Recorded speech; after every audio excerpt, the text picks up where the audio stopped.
ஒரு வழியாக விஜய் அண்ணா வந்து கரூரில் இருக்கிற எல்லாரையுமே பார்த்துட்டாரு. ஸோ அதில் வந்து சில மாற்று கருத்துக்கள் இருக்கலாம்.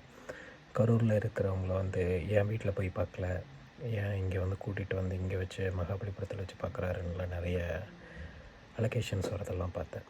பட் பேசிக்காக கரூரில் இருந்து இங்கே வந்தவங்க அவங்களுக்கே தெரியும்.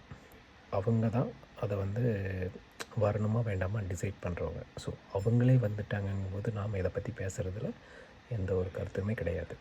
That is waste only. But என்கிட்ட ஒரு சில கிளாரிஃபிகேஷன் இருக்குது, அதை நான் உங்கள்கிட்ட சொல்கிறேன். இது வந்து ப்ரீவியஸாக யாருமே இந்த மாதிரி பண்ணாததான்னு கேட்டால் அப்படி கிடையாது. ஆல்ரெடி நிறைய பேர் இப்படி பண்ணியிருக்காங்க.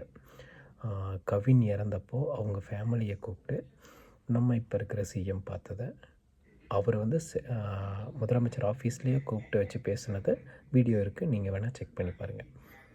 சரி, அது இல்லை அப்படின்னா இதுக்கு முன்னாடி இருந்த முதலமைச்சர்கள் நிறைய பேர், ஜெயலலிதா பண்ணியிருக்காங்க, பன்னீர்செல்வம் பண்ணியிருக்காரு, எம்ஜிஆர், கலைஞர் எல்லாருமே பண்ணியிருக்காங்க. ஸோ இது வந்து கரெக்டான வாதம் கிடையாது. அடுத்து நீங்கள் வந்து என்ன நினைக்கலான்னா, சரி ஓகே, அவர் இந்த மாதிரி பண்ணது தப்பு, இந்த மாதிரி பண்ணது தப்பு அப்படி நீங்கள் நினச்சிங்கன்னா, அவர் போகாமல் சமாளிச்சிட்டாரு அப்படின்னு நீங்கள் நினைக்கிறீங்கன்னா அது ரொம்ப தப்பு. கொரோனா காலத்தில் நம்ம எஸ்பி பாலசுப்ரமணியம் இறந்தப்போ டைரெக்டாக கொரோனா இதில் தான் இறந்துருக்காரு. நிறைய பேர் போகாதப்போ கூட விஜய் போனார், விஜய் அண்ணா போனார். ஸோ இந்தளவுக்கு அப்போ பார்த்திங்கன்னா, அப்போது எப்படி பார்த்தாலுமே அவருக்கு ஒரு 40, 46, 47 அந்த ஏஜில் தான் இருக்கும். ஸோ என்ன சொன்னாலும் அவர் ஓல்ட் ஏஜ் தான், பார்க்குறதுக்கு எங்கே இருந்தாலும் 50 நியர் 50 இருக்கிற ஏஜ் பர்சன் தான். ஸோ அவர் போயிருக்காரு, அப்போவே போயிருக்காருன்னா இப்போ போகிறதுக்கு என்ன? ஆல்ரெடி துப்பாக்கி சூட்டில் இறந்தவங்க, அனிதா, இவங்க எல்லாரோட வீட்டுக்கும் போயிருக்காரு. பட் இதில் என்னென்னா, இது எல்லாமே ஒவ்வொரு வீடு தான்.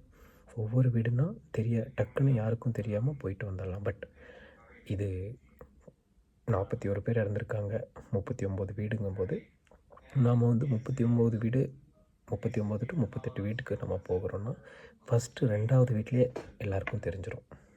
கரெக்டாக? ஸோ அதனால் இதுவும் தப்பான வாதம் தான்.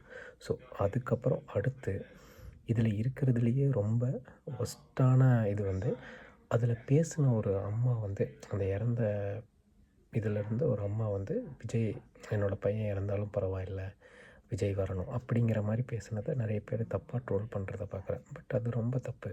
அவங்க அப்போ இருக்கிற மனநிலையில் அதை அந்த மாதிரி பண்ணுறாங்க, பேசுகிறாங்க.